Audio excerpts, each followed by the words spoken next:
سید حجویر مخدوم سید حجویر مخدوم مرقد او پیر سنجرا حرم گنج بخش فیض عالم مظہر نور خدا ناکسارا پیر کامل کاملہ رہنما گنج بخشی آپ کی مشہور ہم پہ کر کرم کر وا کرم دونوں جہاں میں رکھ شرم۔ میری نہایت ہی واجب الاحترام علماء کرام اور نہایت ہی عزت و تقریم کے لائق معزز سامعین کرام، السلام علیکم ورحمۃ اللہ وبرکاتہ۔ وعلیکم السلام ورحمۃ اللہ وبرکاتہ۔ الحمدللہ اللہ رب العزت کے فضل و کرم سے ایک مرتبہ پھر ہم اس جگہ پہ اللہ اور اس کے محبوب بندوں کا ذکر پاک کرنے کے لیے جمع ہوئے ہیں۔ اللہ پاک ہمارے ان بھائیوں کا جو انتظام کرتے ہیں ان کی کاوش کو قبول فرمائے۔ اللہ رب العزت ان کے والد گرامی الحاج عاشق رسول معراج نظامی رحمۃ اللہ علیہ کے درجات کو بلند فرمائے، کروٹ کروٹ ان کو جنت کی بہاریں عطا فرمائے، اور اس محفل پاک کو ہم سب کی بخشش اور مغفرت کا ذریعہ بنائے۔ میرے ہاتھ میں ایک دو بچیاں ہیں اور یہ کوئی سوال نہیں ہے، اور دو نام یہاں بیٹھے ہیں، اب انہوں نے میرے بعد پڑھنا ہے، تو جیسے جو پہلے آ کر بیٹھے ہیں، یہ میری کمزوری ہے کہ وہ آخر میں بیان کرنا، پھر وہ درود و سلام ختم پاک جو ہوتا ہے وہ بعد میں تھوڑا سا مشکل ہوتا ہے، تو اس لیے حاجی صاحب نے اجازت دی ہے کہ پہلے آپ خطاب کر لیں، ایک دو جو نعت خواہ ہیں وہ آپ کے بعد میں وہ نعت پڑھیں گے۔ باقی جتنے دوست احباب تشریف فرمائے ہیں، یہ انتظامیہ کا معاملہ ہوتا ہے، جو صاحب دعوت ہوتے ہیں، اب کسی کو اگر موقع نہیں ملتا تو ہمارے اوپر ناراض ہونے کے بجائے وہ انتظامیہ جو صاحب دعوت ہیں تو وہ ان کے ساتھ بھی ناراضگی کا اظہار نہیں بنتا۔ جب وہ کسی کو بلائیں تو الحمدللہ ہم کہتے ہیں فلاں بڑی محفل نعت ہوئی ہے، اتنے نعت خواں اس بڑی محفل میں بھی نہیں آتے جتنا یہاں اس گھر میں پڑھ کے جاتے ہیں۔ اللہ پاک سب کے اعمال کے اندر پڑھنے کے اندر اخلاص کی دولت عطا فرمائے، ہم سب کو اولیاء کرام کی سچی محبت عطا فرمائے۔ مختصر وقت میں چند باتیں عرض کروں گا۔ سورۃ یونس کی میں نے 3 آیات پڑھی ہیں۔ پہلی آیت مبارکہ کے اندر اللہ پاک نے ولی کی شان بیان کی ہے، دوسری آیت مبارکہ میں ولی کی پہچان بیان فرمائی ہے، اور تیسری آیت مبارکہ میں اللہ پاک نے ولی کے انجام کو بیان فرمایا ہے۔ محبت سے کہیں سبحان اللہ۔ اب ولی کون ہے، ولی کی پہچان کیا ہے، اور ولی کا مقام کیا ہے، اور اللہ کے ولی کی شان کو بیان کرنا، ان کی طاقت، ان کے تصرف کو بیان کرنا، یہ صرف مسئلہ کے حق اہل سنت و جماعت کا کام نہیں۔ اگر قرآن پاک کو غور سے پڑھا جائے، تعصب کی عینک اتار کر قرآن کا مطالعہ کیا جائے تو پتہ چلتا ہے اللہ کے ولی کی شان بیان کرنا، اس کی طاقت اور تصرف کو بیان کرنا، یہ صرف اہل سنت و جماعت کا کام نہیں بلکہ اللہ رب العزت کی خود سنت ہے۔ اور پھر بزرگوں کا جو ہم عرس مناتے ہیں، اب یہ عرس جو ہوتا ہے، اب یہ عرس جو ہے براہ راست نبی اکرم نور مجسم صلی اللہ علیہ وسلم کی سنت مبارکہ ہے۔ بخاری شریف کے اندر حدیث پاک ہے،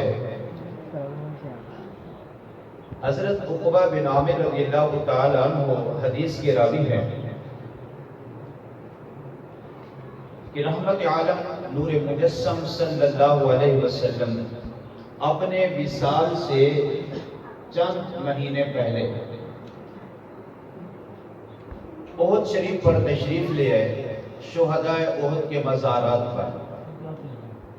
بخاری شریف کے اندر حدیث پاک ہے، لوگ کہتے ہیں کہ حضور نے عرس منایا ہے، صحابہ نے عرس منایا ہے، تو یہ بات کو اگر سمجھیں گے تو انشاءاللہ العزیز بہت سارے الجھن سے یہ جان چھوٹ جائے گی۔ بخاری شریف کے اندر حدیث پاک ہے کہ سرکار شہدائے احد کے مزارات پر تشریف لے آئے۔ حضور کے صحابی فرماتے ہیں کہ سرکار نے ان کے لیے اس طرح نماز پڑھی جیسے میت پہ نماز پڑھی جاتی ہے، دعائے مغفرت فرمائی، اور پھر حضور علیہ السلام منبر پر تشریف لے آئے۔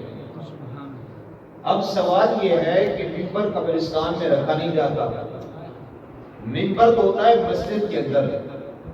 اب یہ حدیث پاک جو بخاری کے اندر حدیث پاک ہے، فرمایا پھر حضور دعا کرنے کے بعد منبر پر تشریف لے آئے تو سرکار نے آ کر صحابہ کرام کو خطبہ دیا۔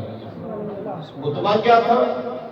سرکار نے اپنی عظمت کو بیان فرمایا۔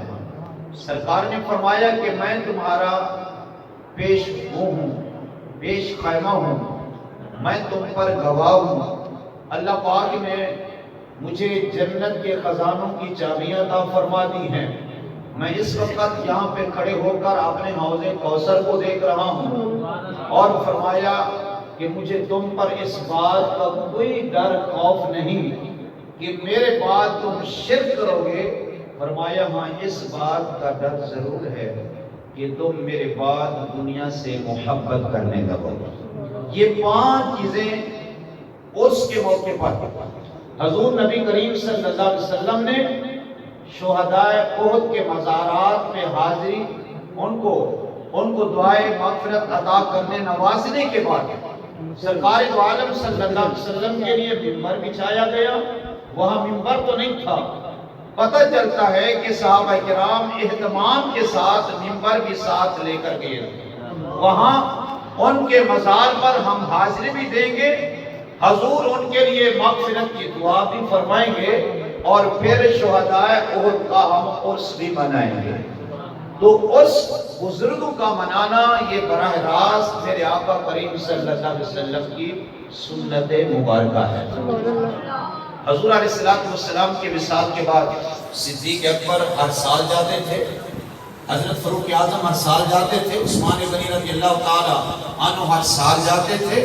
یہ سلسلہ بزرگوں کا عرس منعقد کرنا یہ آج سے شروع نہیں ہوا، بلکہ یہ نبی اکرم نور مجسم صلی اللہ علیہ وسلم کی حیات ظاہری سے شروع ہوا ہے۔ اب یہ بزرگوں کے ساتھ جو عقیدت اور محبت ہے، اب یہ قرآن میں جو کر آئے تھے، اب انہوں نے آ کر مجھے یہ بتایا ہے کہ آپ نے زور نہیں لگانا۔ یہ جمعۃ المبارک میں حاجی صاحب سے پہلے آ کر بیٹھے ہوتے ہیں، تو ان کو میری طبیعت کا پتہ ہے، زور نہیں لگا سکتا، تو ان کو انہوں نے آ کر پہلے یہی میرے کان میں کہہ کر گئے ہیں کہ زور آپ نے نہیں لگانا۔ تو میرے آقا کریم صلی اللہ علیہ وسلم کی جتنے بھی ولی ہیں، اب دیکھیں جہاں ولی کا مزار ہوگا وہاں مسجد، مدرسہ، خانقاہ، اب یہ تینوں چیزیں جو ہے ان کا آپس میں گہرا تعلق ہے۔ حضور دادا علی حجویری رحمۃ اللہ علیہ کو دیکھیں، جس بزرگ کو بھی دیکھیں انہوں نے دین کا کام کیا ہے۔ جو استانے ہیں اب انہوں نے دین کا کام کیا ہے۔ بزرگ کی تاریخ ولادت کو دیکھیں، مثال کی جگہ کو دیکھیں، جس بزرگ کو بھی دیکھیں۔ حضور دادا علی حجویری رحمۃ اللہ علیہ افغانستان کے شہر غزنی میں پیدا ہوئے، لاہور میں ان کا وصال ہوا۔ 8,500 کلومیٹر بنتا ہے، اتنا دور چل کر پھر صرف وہاں نہیں، افغانستان غزنی سے حجویر سے چل کر ملک شام میں گئے مرشد کی تلاش میں۔